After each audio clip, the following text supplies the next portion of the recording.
And when you realized the door was locked, did you have a way to unlock it?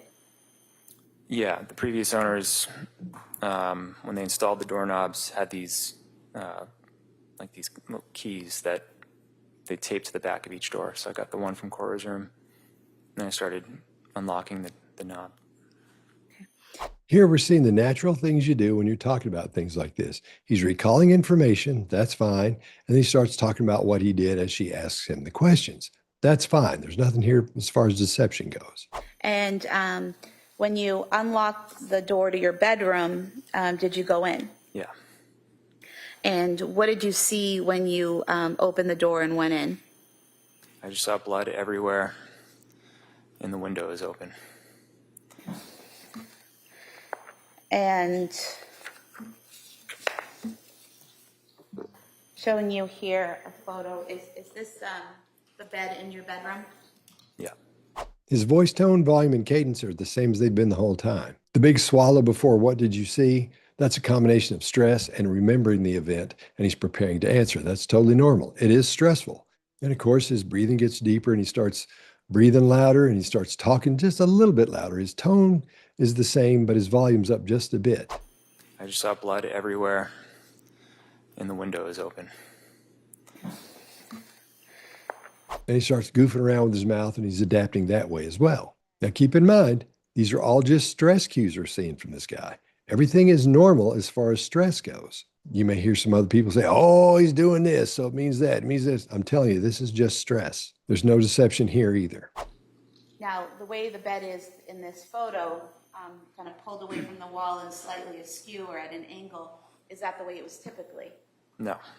And when you left the bedroom that day for the last time prior to coming home later that night, was the bed in that position? I don't think so.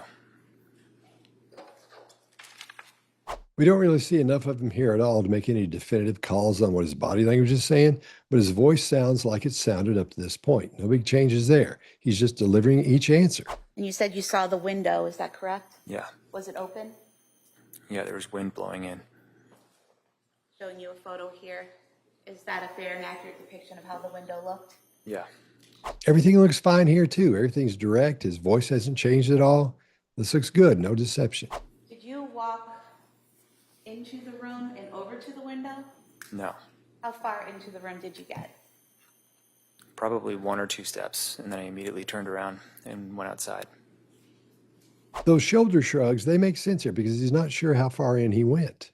One thing I'm going to point out about people who are being deceptive, a lot of the times when they give you an answer, they'll start adding qualifiers to it and get into the minutia of what happened and try to create this picture in your mind of what was going on. That's not happening here. It hadn't happened from the beginning to here. So he's not trying to do all that. And he's not giving these extra descriptions. He's just telling you what happened. And the blood that you saw, where was that located in the room? It was everywhere. It was, it looked like it was sprayed almost with like a hose. And there was a huge puddle in the middle of the room, and it was sprayed all over pretty much every surface. I remember it was on the doorknob. Okay. Showing you 3 photos. We're seeing a whole lot of shoulder shrugs here, and that's fine. He wasn't asked to be specific, and you'll do that a lot when generalizing. That mouth thing he's doing, that might be a tick because he's doing it a whole lot. And he's not doing it in the right times for it to be deceptive. And it's pretty much an adapter. So he's just adapting, getting rid of that built-up stress and tension. Do you recognize what's depicted there? And is that a fair and accurate depiction of how the room looked on January 24th, 2023?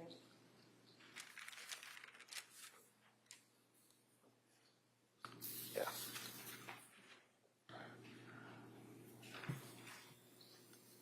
Keep in mind, there's an enormous amount of stress going on here. That's why this one looks like pretty much all the other ones. We're not seeing anything that lets us know he's being deceptive. We're not seeing anything that lets us know he's got inner dialogue going on.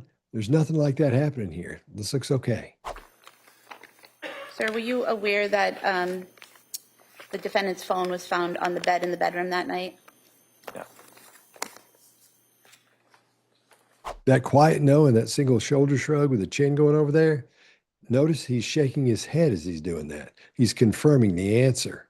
And we've seen and heard that on several answers as well. So far, only the one time where he puts his shoulder up and the chin goes toward it. That's the only thing that still bothers me. And in this one, there's nothing here as far as deception goes. Sir, after making those observations in the bedroom, what did you do next? I ran downstairs and went outside. And do you recall whether you came around, whether you went out the front door or the back door? I went out the back door. So that would be the sliders, is that right? Yeah. And where did you go from there? I just looked around in the backyard below that window, and I saw Lindsay. And where did you see her? She was face up in the backyard, And where in the backyard was she? at the bottom of the window. This delivery is normal for this situation. And keep in mind, none of this dismisses the validity of the evidence that seems to be showing up as the trial goes on. He's not the one that's on trial. And when you saw Lindsay on the ground there under the window, which direction was her body facing? Her head was closer to the house. Her feet were away from the house. Okay. And did you go to her? Yeah. And did you observe any injuries? Yes. And what did you see? She had deep cuts on her wrists, and she had a red line across her neck. I wasn't sure what it was at first, but she cut her neck. This one's interesting. Why is that? Because he said she cut her neck. But she cut her neck.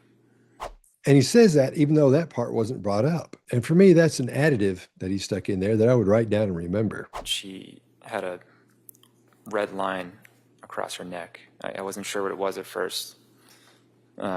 He said she had a red line across her neck. I wasn't sure what it was at first. Chin of the single shoulder shrug. I wasn't sure what it was at first. I wasn't sure what it was at first. I wasn't sure what it was at first. Doesn't mean he's lying, but that is a cue I always look for. And I start wondering what's going on when I see a couple of these.